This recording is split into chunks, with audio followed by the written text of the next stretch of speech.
মঞ্চৰ উদ্যোগত অৰূপ দত্ত ডাঙৰীয়াৰ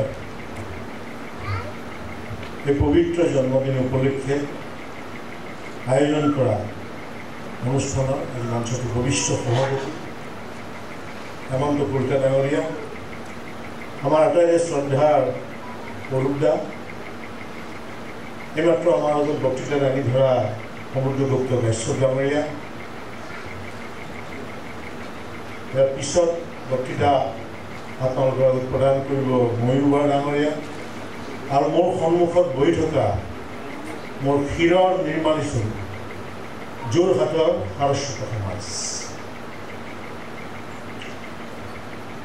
হেমন্ত কলিতা ডাঙৰীয়াই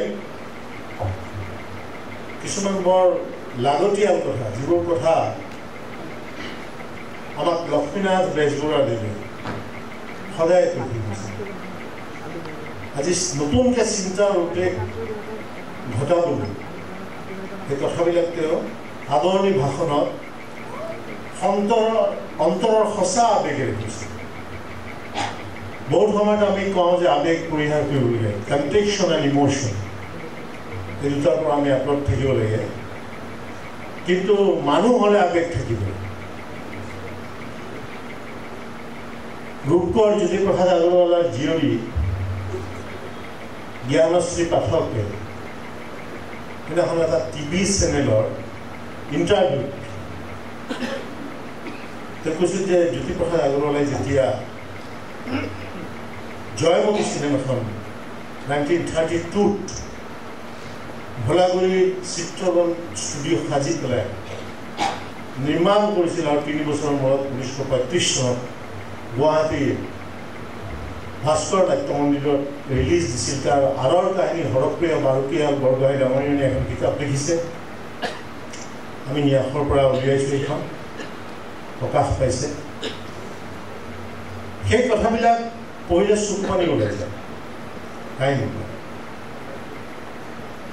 যেতিয়া আইদেউ সন্দিকৈ জয়মতীৰ চৰিত্ৰত ৰূপায়ণ কৰাৰ কাৰণে মানুহে এঘৰীয়া কৰিছিল, আৰু সেই কাহিনী শুনি পেলাই ৰূপকোঁৱৰ জ্যোতিপ্ৰসাদ আগৰৱালাৰ দুচকুৰে চকুপানী নিগৰি ওলাইছিল। তাৰপিছত তেওঁৰ ভাইক আৰু এজনক পঠিয়াই দিছিল কমাৰ বন্ধলৈ, আৰু তেতিয়া ৰাইজে কৈছিল এই ছোৱালী চোৰকেইটা আহিছিল খেপ। যীশুখ্ৰীষ্টক যেতিয়া গজাল মাৰি মাৰি হত্যা কৰিছিল, সেই মানুহে বুজিব পৰা নাছিল যে মানুহৰ মুক্তি আৰু মংগলৰ কাৰণে যীশুখ্ৰীষ্টই কাম কৰিছে। পৃথিৱীত জীৱৰ মানুহে মানুহৰ মুক্তি মংগলৰ কাৰণে জীৱন দিছে, বহুত সময়ত সেই কথাবিলাক আমি ধৰিব নোৱাৰোঁ। সুভাষ ঘাইৰ এখন চিনেমা আছিল কৰ্মা, তাত এটা ৰোল কৰিছিল ভাৰতৰ চলচ্চিত্ৰ জগতৰ ট্ৰেজেডি কিং ইউছুফ খান ওৰফে দিলীপ কুমাৰ ডাঙৰীয়া। আৰু এই কথাটো এদিন নাছিৰুদ্দিন শ্বাহে এটা কেৰেক্টাৰে এখেতৰ মনৰ কথাবিলাক ধৰিব নোৱাৰি গালি পৰাৰ পিছত दिलीप कुमार ने कहছিল कि तुम्हारी आंखों के सामने में जो जहलात की पर्दा है, ये जब हट जाएगा तब दिन और रात की फर्क तुम्हें महसूस होगा। চকুত যেতিয়া অন্ধত্বই বাহ লয়, তেতিয়া দিন আৰু ৰাতিৰ পাৰ্থক্য আমি বহুত সময় বুজিব নোৱাৰোঁ। সেইকাৰণে বৌদ্ধিক বন্ধাত্বৰ কিছুমান কাপুৰুষ আৰু কিছুমান দাসৰ জন্ম। সেইকাৰণে আমাক প্ৰয়োজন এখন বৌদ্ধিক প্ৰচলত থকা জ্ঞান নিৰ্ভৰ সমাজত। প্ৰখ্যাত সাহিত্যিক বাইৰনে এটা কথা কৈছিল যে নিয়ৰ যেতিয়া দুগুৰি গুণৰ ওপৰত পৰে, তেতিয়া সেই নিয়ৰবিলাক মুকুতাৰ দৰে জিলিকি উঠে। ঠিক তেনেকৈ যিবোৰ শব্দ, সেই শব্দবিলাক আমি যে কিতাপত লিখোঁ চিয়াহীৰ টোপালৰ বাহিৰে একো নহয়। শব্দবিলাক হৈছে মাত্ৰ চিয়াহীৰ টোপাল, কিন্তু সেই চিয়াহীৰ টোপালৰ ওপৰত যেতিয়া চিন্তা পৰে, সেই চিন্তাই কোটি কোটি মানুহক জ্ঞান আৰু প্ৰজ্ঞাৰ অধিকাৰী তোলে আৰু ছৈয়দ আব্দুল মালিক ডাঙৰীয়াই কোৱাৰ দৰে সেই মানুহবিলাকক শংকৰদেৱে যেনেকৈ তেওঁৰ আত্মবিশ্বাস আৰু অজয় শক্তিৰ কাৰণে অমিত স্বাদৰ আৰু অমৰত্বৰ গৰাকী কৰি তুলিলে সেই গৰাকী কৰি তুলিলে আৰু সেই কামে দীৰ্ঘদিন ধৰি পেলাই অৰূপ দাই কৰি আহিছে অৰূপ দাই জোনাৰেংগী ৰোডত প্ৰায় 5টা ঘৰত আছিল মই সেই অঞ্চলতে আছিলোঁ এইমাত্ৰ আমাৰ হেমন্ত কলিতা ডাঙৰীয়াই কৈছে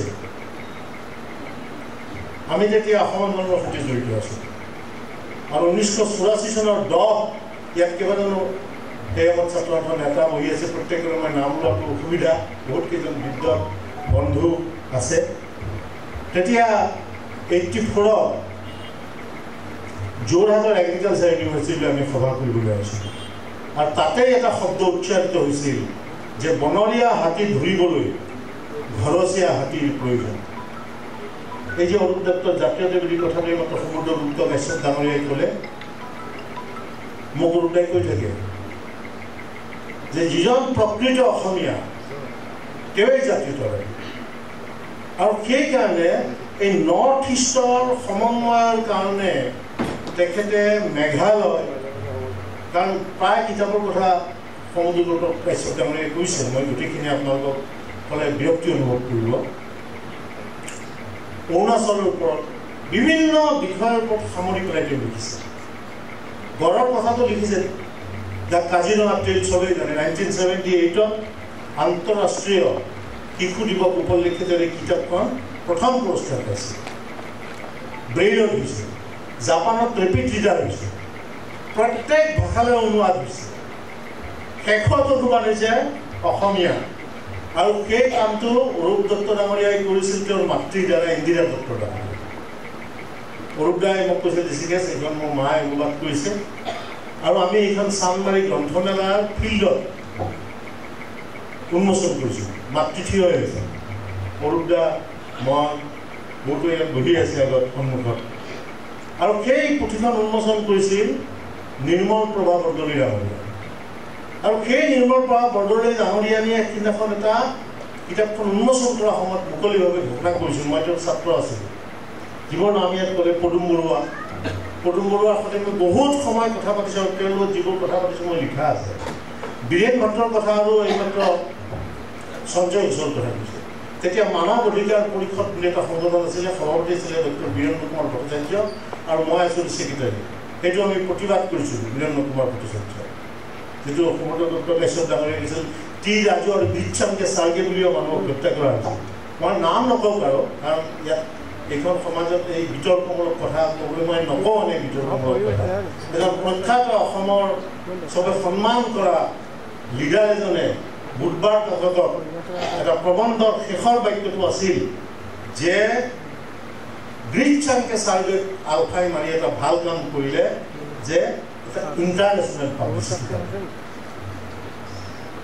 জাৰ্মানী জাতিক হিটলাৰৰ কাৰণে মানুহে পূজা নকৰে জাৰ্মানক এইকাৰণে সন্মান কৰে যে মেক্স মুলাৰৰ নিচিনা পণ্ডিত তেওঁলোকে তৈয়াৰ কৰিছে যিয়ে কৃষ্ণকান্ত সন্দিকৈ আৰু আনন্দৰাম বৰুৱাৰ নিচিনা মানুহক সন্মান জানিবলৈ যাচিবলৈ যত্ন কৰিছে যোগীৰাজ বসু এদিন জাৰ্মানৰ ট্ৰেইনত ভ্ৰমণ কৰিবলৈ গৈছে যাওঁতে শিক্ষক আছে ইয়াত বহুত কেইজন শিক্ষক আছে বুলি কৈছে মাত্ৰ ভাষণত তেওঁ যিটো চিটত বহিছিল ট্ৰেইনত তাৰ ওপৰত লিখা আছিল যে জানে যে এজন ভাৰতীয় শিক্ষক ভ্ৰমণ কৰিলে তাৰ ওপৰত লিখিছিল please keep silence the professor is trying এই যে আমাৰ বহুত সময়ত আমি দেখোঁ কেতিয়াবা আমাৰ বহুত নেতাই বহুত বিষয়াই শিক্ষকসকলক তুচ্ছ তাচ্ছিল্য কৰে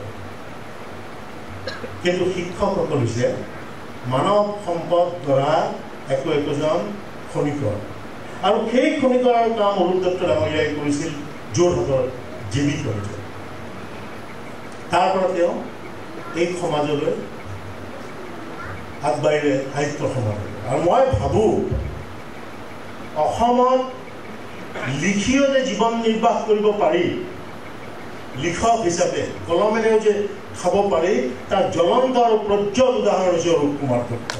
এই কথা অৰূপ কুমাৰ দত্ত প্ৰমাণ কৰিছে।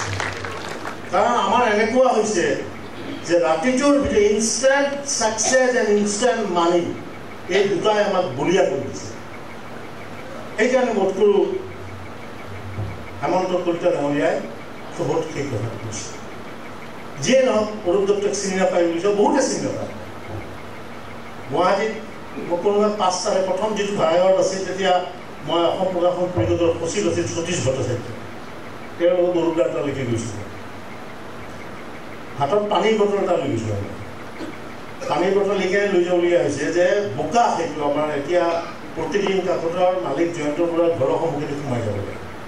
অকণমান গৈ পেলাই ভৰিখন ধুব লাগে। অৰূপ দা তাত আছিল। তাৰ প্ৰথম 5টা ঘৰ, যি 5টা ঘৰ আছিল মই জানো। এদিনাখন মই এতিয়া শংকৰদেৱ কলাক্ষেত্ৰ উদ্বোধন হ'ব, আৰু তাৰ যিখন মুখপত্ৰ সেইখনৰ মুখ্য সম্পাদক আছিলে দেৱকুমাৰ বৰা ডাঙৰীয়া, আপোনালোকৰ যোৰহাটৰ সুসন্তান।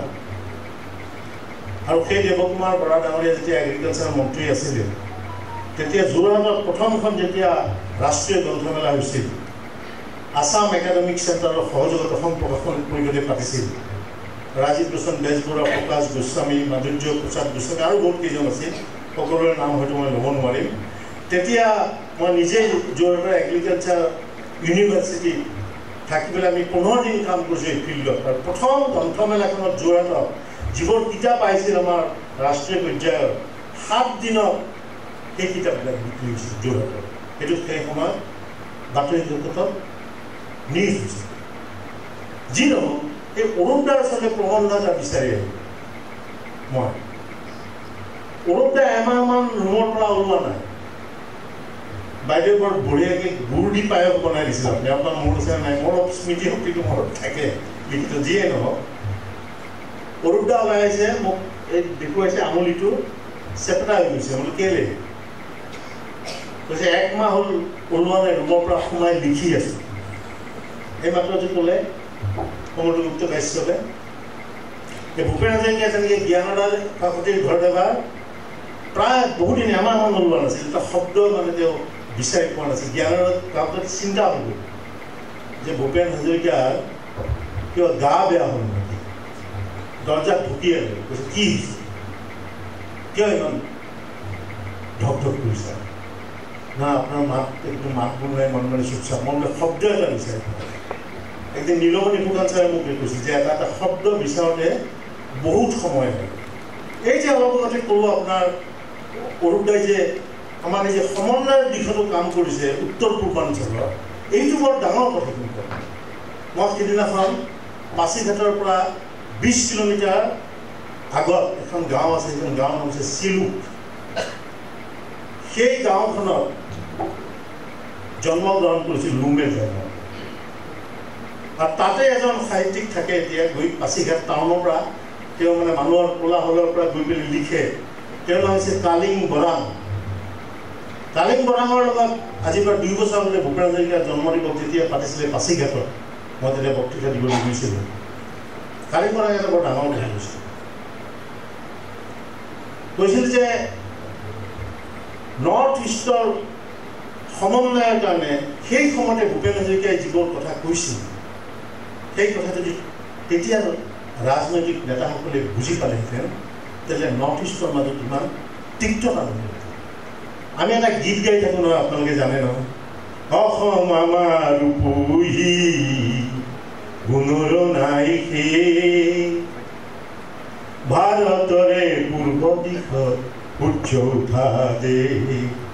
আমি বহুতে ভাবি থাকোঁ যে এই গীতটো অসমক লৈ লিখা। অসমক লৈ লিখা নহয়, অসমক লৈ নৰ্থ ইষ্টত, বিশেষকৈ অৰুণাচলক লৈ লিখা। কাৰণ অৰুণাচল হৈছে 1972 নেপাল পৰা, নৰ্থ ইষ্ট ফ্ৰণ্টিয়াৰ এজেঞ্চিৰ পৰা। কিন্তু এই গীতটো ভূপেন হাজৰিকাই লিখিছিল 1966-ত। আৰু তেওঁ যেতিয়া অৰুণাচললৈ গৈছিল, তেতিয়া অৰুণাচলৰ লোকসংগীত এটা শুনিছিল, ৰিকাম্বো পাদাঙো আইনো যা।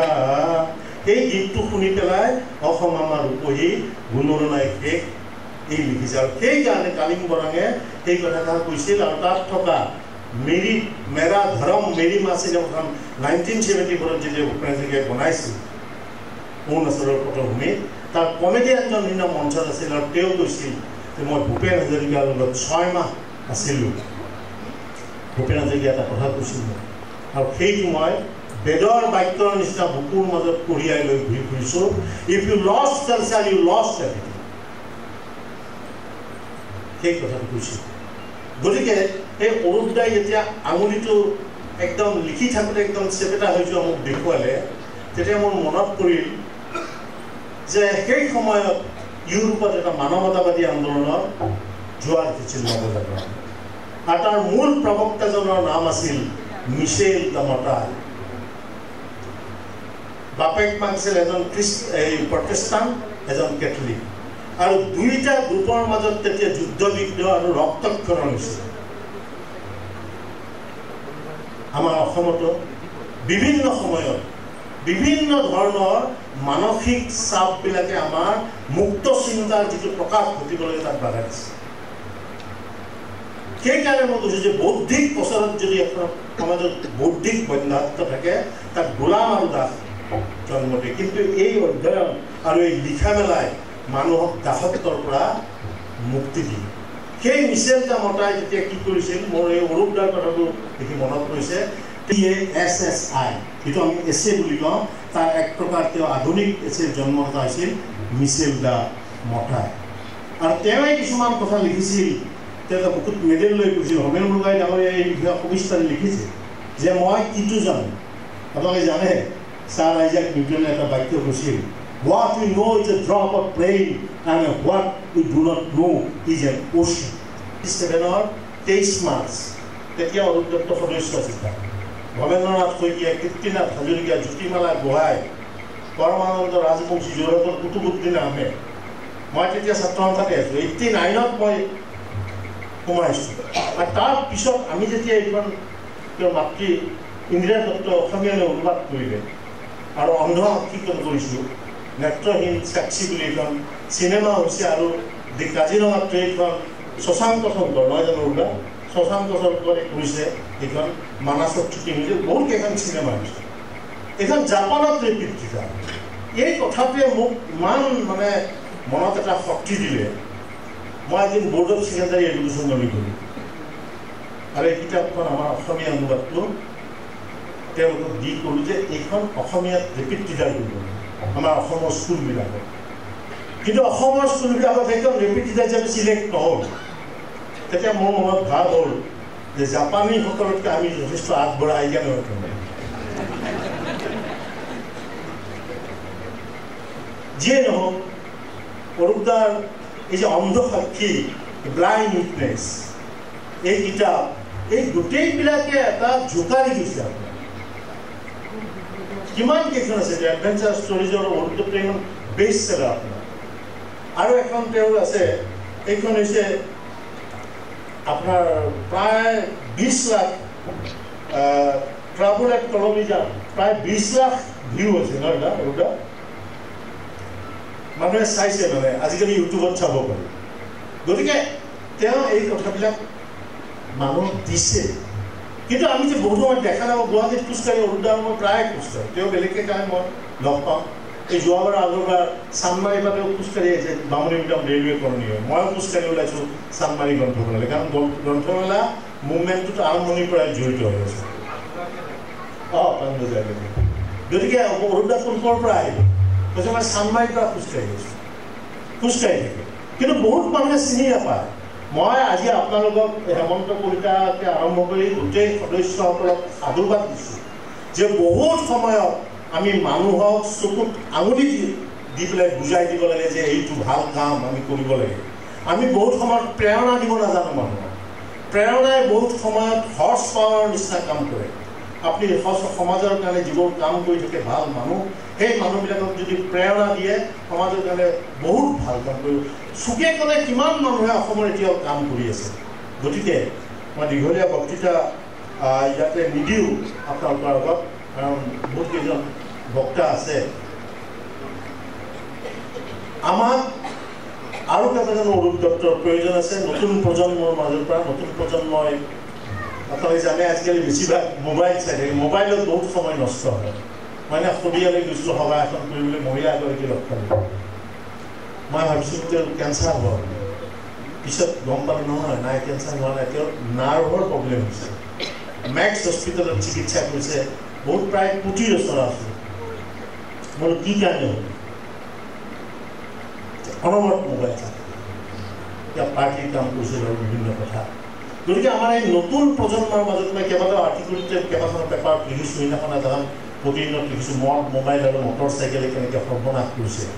আমাৰ এই পঢ়া শুনাৰ দিশটো, বৌদ্ধিক দিশটো আমাৰ অতি প্ৰয়োজনীয়, আৰু মই ভাবোঁ সেই প্ৰয়োজনীয় দিশেৰে এটা জাতিক সমৃদ্ধ কৰিব পাৰে। সত্যজিৎ ৰায়ে কথাটো এইমাত্ৰ ক'লে যে কেলকাতা বুক ফেয়াৰত মোক প্ৰথম লৈ গৈছিল এজন মানুহে, যিজন মানুহে অৰূপ দাকো আটাইতকৈ সহায় কৰিছে, সেইজন মানুহৰ আজি নাম নল'লে আমাক পাপে চুব। সেইজন হৈছে অশোক শইকীয়া ডাঙৰীয়া। অশোক শইকীয়া ডাঙৰীয়া তেতিয়া এৰোপ্লেনত আমি যেতিয়া গৈছোঁ 1990, এদিন তেওঁ আহিল প্ৰকাশন পৰিষদৰ কাৰ্যালয়লৈ। সতীশ দত্ত আছিলে সচিব, ক'লে ভট্টাচাৰ্য মোক 5 লাখ টকা দিয়ক। কিহৰ কাৰণে? যে কেলকাতাত গ্ৰন্থমেলা হ'ব, পুস্তক মেলা, আৰু তাৰ থিম পেভিলিয়নটো তেওঁলোকে ফ'কেল থিম বুলি কয়, বিষয় মণ্ডপ অসমৰ। তাতে ভূপেন হাজৰিকাৰ প্ৰথম আত্মজীৱনী, যিখন বঙালীত লিখা আমি এক যাযাবৰ হিমাংশু চট্টোপাধ্যায়ে অনুলিখন কৰিছিল, সেইখন পুনৰুদ্ধাৰ কৰিছে। তেওঁ অৰূপদাৰ লগত আমি ফ্লাইটত উঠিবলৈ যাওঁতে তাৰ লগত ব্ৰিফকেছ অশোক শইকীয়া ডাঙৰীয়াই এইটো দাঙি লৈ গৈ আছে। মই ভাবিলোঁ ইমান চিনিয়ৰ মানুহ, ইমান ডাঙৰ ব্ৰকেট আৰু ইমান অসম প্ৰেমী, মই বোলো মই দাঙো দাদা এইটো। কৈছে এইটো তুমি যদি দাঙি লোৱা ফ্লাইটলৈকে দাঙিব লাগিব, কিন্তু তেতিয়া বাছ নাছিলে আপোনাৰ ফ্লাইটটো। মই যে এইটো দাঙিব নোৱাৰোঁ, মোৰ কি ইয়াত কিবা লোহাৰ বস্তু আছে নেকি? তেতিয়া অশোক শইকীয়াই ক'লে লোহাৰ নহয়, ইয়াত কিতাপ আছে, মই মানে আমেৰিকালৈ যাওঁ আৰু তাত চৰকাৰী দিনকেইটাত পঢ়িম। সেই অশোক শইকীয়াই যেতিয়া পইচাটো বিচাৰিলে, কিছুমান কৰ্মচাৰীয়ে আলোচনা কৰিলে, এই পইচাটো নি খাব। আমাৰ পটককৈ পাতল কথা কয় ন, তৰল কথা। এনেই সমাজখনত কিমান তৰল কথা চলি আছে আপোনালোকে দেখিছে, চিৰিয়াছ কথা ক'ব নোৱাৰে। উঠি দিছে ইংৰাজী দেখাৰ কথাই আছে। যিয়ে নহওক বাৰু, এই তাত প্ৰথম এই আপোনাৰ মই গ'লোঁ গ্ৰন্থমেলালৈ, তাৰপিছত মই কণ্টিনিউৱাছলি 15 বছৰ গৈছোঁ। তাত আপোনাৰ এটা বস্তু দেখিলোঁ, দেশ যিখন মেগাজিন, এই দেশ মেগাজিনৰ আগত এটা শব্দ লিখা থাকে, যাৰ ফ্ৰান্সিছ বেকনে যাৰ পৰা প্ৰেৰণা পাইছিল সেইজনে আছিল মিছেল দা মকাই। মই মাত্ৰ ক'লোঁ আপোনালোকৰ আগত, দি পাৱাৰ অফ ৱৰ্ডছ, শব্দৰ শক্তি। সেই শব্দৰ শক্তিৰ কথাটোৱে বাইৰনে কৈছে। গতিকে সেই শব্দবিলাকক ফুট খুৱাই অৰূপ দাই অসমীয়া জাতিলৈ আৰু বিশ্বৰ আগত, বিশেষকৈ আমি ইয়াততো শ্ৰীৰামপুৰ গেটলৈকে দপদপাই থাকিলে নহ'ব। আমাৰ দাদাগিৰিটো বেছি সময় শ্ৰীৰামপুৰ গেটলৈ, তাৰ বাহিৰে আমাক চিনি নাপায়। এই চিনি পোৱা কামটো ভূপেন হাজৰিকাই কৰিছে। যেতিয়াখন তেওঁ ভাৰত ৰত্ন বঁটা দিছিল, মই নিজেও আছিলোঁ তেতিয়া চৰকাৰী দায়িত্বত। ৰাষ্ট্ৰপতি ভৱনত এটা গীত বাজি আছিল, আজি জীৱন বুটলিবি হাঁহি হাঁহি আহ, আজি মৰণ পাহৰিবি হাঁহি হাঁহি আহ, হাঁহি দিলৈ আহ আৰু বাঢ়ি দিলৈ আহ, যুগৰ নতুন দিগন্তলৈ ঘূৰাই ঘূৰাই আহ। এজন অসমীয়া হিচাপে গৌৰৱত বুকু উপঙি উঠিছিল যে এজন অসমীয়া সন্তানৰ গীত ৰাষ্ট্ৰপতি ভৱনত সদমতে বাজি আছে। গতিকে আমি সমাজখনক সেইটো দিশে লৈ যাব লাগে। মই আশা কৰোঁ যে আজিৰ এই সভাখনে আমাৰ অসমীয়া সমাজত এক নতুন বৌদ্ধিক দিশ নিৰ্ণয়কাৰী হিচাপে চিহ্নিত হ'ব। কাৰণ আমাক বন্দুক নালাগে, আমাক দম্ভালি মৰা কথা নালাগে, আমাক অহংকাৰ নালাগে, শব্দ ভালকৈ ক'ব লাগে। কাৰণে জাপৰ ক্ষেত্ৰত যিখন আত্মজীৱনী, সেইখনৰ নামেই আছিল ৱৰ্ডছ। নগেন শইকীয়াৰ লগত মই ছাৰৰ লগত তেতিয়া কলেজ ষ্ট্ৰীটলৈ কিতাপখন কিনিছিলোঁ আৰু পঢ়িছিলোঁ। আৰু মালালা ইউছুফজাই যিদিনাখন ৰাষ্ট্ৰসংঘত মাতি পেলাই সন্মান জনাইছিল, তেতিয়া মালালা ইউছুফজাই এখন কথা কৈছিল যে আপোনালোকে বিশ্বৰ এই নেতাবিলাকে বন্দুকৰ সলনি যদি গোটেই পৃথিৱীত কিতাপ যোগান ধৰিলেহেঁতেন, তেতিয়া গীতখন এখন ফুলনিলৈ পৰিৱৰ্তন হ'লহেঁতেন। কিন্তু দেখিছেনে এতিয়াও আমি কি সভ্য হৈছোঁ, কেনেকৈ নিষ্ঠুৰভাৱে শিশুবিলাকৰ পৰা মহিলাক হত্যা কৰিছে। আৰু সেইকাৰণে সেই মালালা ইউছুফজাইকে যেতিয়া আপোনাৰ নোবেল প্ৰাইজটো দিছিল, তেতিয়া জুৰিয়ে এটা কথা কৈছিল যে Malala what is your feelings right now তেতিয়া মালালা ইউছুফজাই এটা কথা কৈছিল যে পাকিস্তানত নীৰৱে থাকিলেও মৰিব লাগিব কথা ক'লেও মৰিব লাগিব মই দ্বিতীয় অপশ্যনটো বাছি ল'লোঁ শিক্ষাৰ যোগেদি স্ত্ৰী আৰু ছোৱালীসকলক যাতে মই পোহৰ বিলাব পাৰোঁ জ্ঞানৰ মাজেদি প্ৰজ্ঞাৰ মাজেদি সেই কামটোকে মই কৰিছোঁ আৰু 1967 এখন হিন্দী চলচ্চিত্ৰ ওলাইছিল সেইখনত এক্টিং কৰিছিল সুনীল দত্তৰ সঞ্জয় দত্তৰ দেউতা তাত সেই গীতৰ এটা বাক্য আছিল না মুझ छुपा के जियो और ना सर झुका के जियो गमों के दर भी आए तो मुस्कुरा के जियो ना मुझ छुपा के जियो मुख जपायो জীয়াই থাকিব নালাগে और ना सर झुका के जियो শিৰ অৱনত কৰিও জীয়াই থাকিব নালাগে गमों के दर भी आए দুখ যিমানে হওক সংঘাত যিমানে হওক মুস্কুৰা के जियो হাঁহি হাঁহি জীয়াই থাকক আপোনালোকেও হাঁহি হাঁহি জীয়াই থাকক আৰু অৰুণোদয় অনন্তকালৰ কাৰণে হাঁহি হাঁহি জীয়াই থাকি অসমীয়া জাতিক অৱদান আগবঢ়াই যাওক এই কথাই কৈ পুনৰ মই আপোনালোকক প্ৰণাম জনাই মোৰ বক্তব্য সামৰিছোঁ। ধন্যবাদ।